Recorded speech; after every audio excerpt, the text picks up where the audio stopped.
Good evening. My name is Terrence Dingle, and I'm doing Understanding Conflict Presentation, Assisting Stakeholders.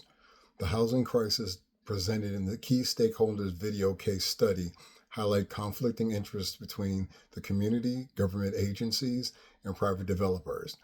As a social worker, our roles involve mediating discussions, ensuring fair representation, and addressing power imbalances.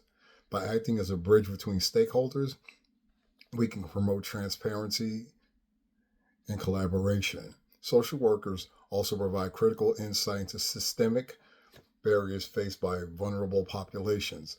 We advocate for policies that protect community interests while facilitating long-term solutions. This presentation outlines the categories of conflict, problem-solving strategies, and and procedures a social worker would use to resolve this housing conflict effectively. Next slide. Type of conduct. Type of conflict. The primary conflict category evident in the video case study is structural conflict stemming from systemic inequality, lack of affordable housing, and unequal power distribution. There is also an interest commitment conflict as stakeholders have diverging priorities. HUD forces on regulation and funding. The community seeks affordability. Developers prioritize profit. These layers create tension and resistance. Understanding conflict types is essential for selecting appropriate resolution strategies. As a social worker, recognizing whether conflicts are structural, induced, or misdistributed help us engage stakeholders more effectively and ensure that interventions are both targeted and holistic in addressing root causes. Next slide. We talk about discussion of the problem-solving steps, procedures. A structured approach is key to resolving complex community issues. First, the social worker should confront the conflict by initiating open dialogue. Next, identifying common ground among stakeholders, such as the need for stable housing, helps shift the focus from division to shared goal. Then, facilitate communication channels like town halls or stakeholder meetings to foster mutual understanding. Action plans with defined roles and timelines follow, ensuring accountability. Finally, evaluate outcomes and adapt as needed. This process builds trust and promotes equitable participation, aligning stakeholders towards sustainable solutions. The social worker serves as the guide and facilitator through each of these steps. Next slide.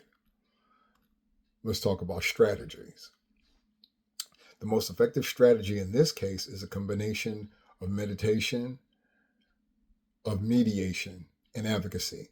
Mediation allows the social worker to serve as a neutral facilitator, helping stakeholders communicate their needs and negotiate compromises.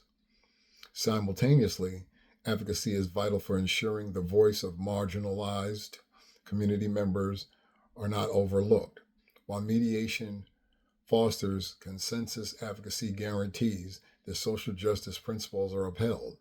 This dual strategy enables the social worker to navigate power imbalances and promote equity.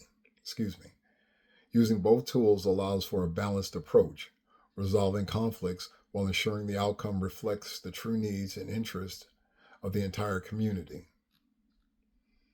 Next slide. Resolving the problem. Resolving the housing crisis requires multi-tiered intervention. Begin by fostering transparent communications among stakeholders. Then, develop collaborative action plans that address both short and long-term housing needs. Implement community feedback loops to refine strategies. As a social worker, I would lead stakeholder meetings, ensure that the community voice is documented and respected, and monitor the implementation of agreed upon plans.